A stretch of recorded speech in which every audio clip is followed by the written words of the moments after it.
Leslie Flint was born in London in 1911 and has been described by spiritualists as the most renowned psychic of the 20th century.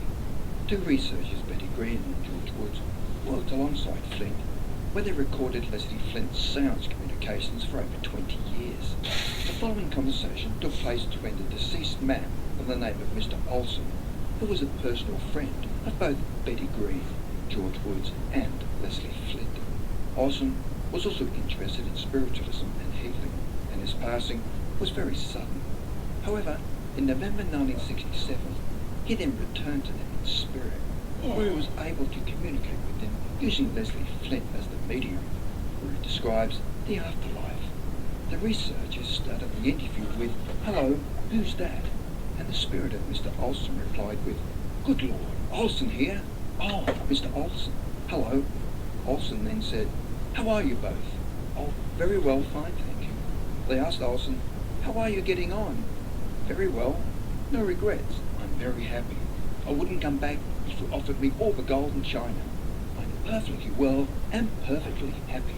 And I can't tell you how marvellous it is to be dead." Olsen continued, "Well, you know, I was very interested in all this, and I used to go to meetings with you. But that was a few years ago. My goodness me, people should think themselves lucky the day they kicked the bucket." They then asked Olsen, "What sort of condition did you find yourself in? What sort of place?" Olsen replied, "Well, as far as I'm concerned, the place in which I found myself was, the nearest one can say, is like some country place. It could be anywhere in a sense. I mean, there were trees and the birds, and just as if one was walking up in a country village.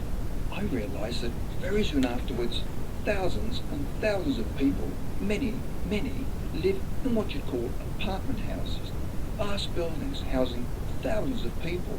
All sound rather like a large council estate, but nothing like that really. I think this place I first came to was a kind of reception station. It's the only way I can put it, because it is pretty obvious that quite a lot of people, when they first come, they do need help and attention. They need to be sort of helped through. It is a difficult period. They don't take to it in the beginning, the realisation that they're separated from people they're close to and fond of on earth, when they realise that although they can return, they very seldom do, they have the opportunity to have a chat or to comfort people they know and love on earth. They soon begin to realise that they're not acknowledged and not welcome. Of course, there's a great distress to people at first. That's why they do have these reception stations where there are advanced souls in attendance who know how to deal with these difficult cases. But in consequence, they're soon nurtured in a new way of thinking. I think the most difficult cases are those who have strong convictions, religious convictions, and a narrow outlook.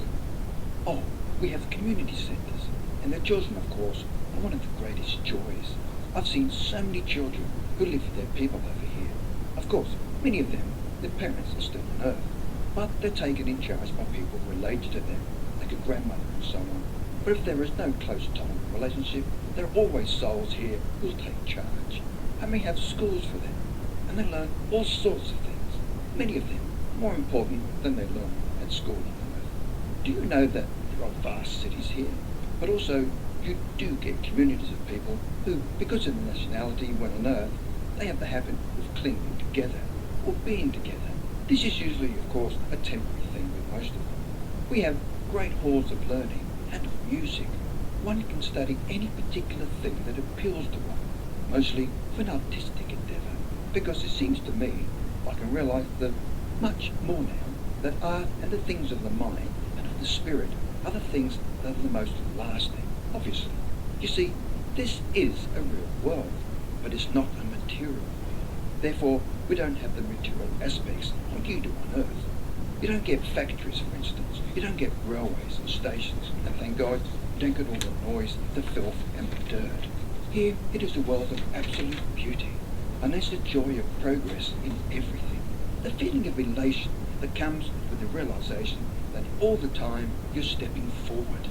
There's always something new, something more interesting, some new experience, some new place to go, new people to visit, fresh arrivals come over from Earth, people we have known and loved, helping them to settle, keeping them interested in all sorts of things over here.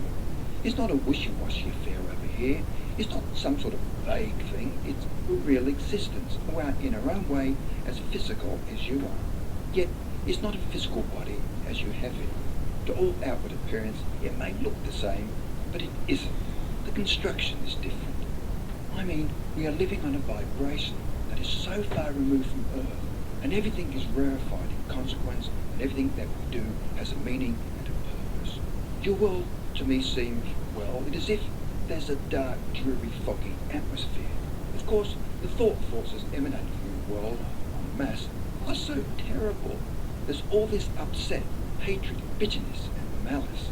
I wouldn't want to come back to it. This is a world of mental reality, which, by the very power that generates it, creates what you might call physical condition or picturization of things. The more one sort of develops mentally and spiritually here, the more conscious and aware you become of other places, vistas, and people. It's just a matter of tapping the source and becoming, as it were, tuned into it. The researchers then asked Mr. Olsen, "How do you spend your time now?" And he responds with, "Time? Time? Well, we're not conscious of time. Time does not mean anything to us. And coming back to you, we're conscious of time to some extent. People say, oh well, I'm sure so-and-so will come back and speak because it's his birthday.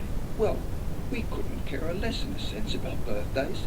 In fact, we probably wouldn't even remember it was our birthday if it were not for the fact that we pick up on the idea or the thought from the consciousness of the individual near and dear to us on Earth.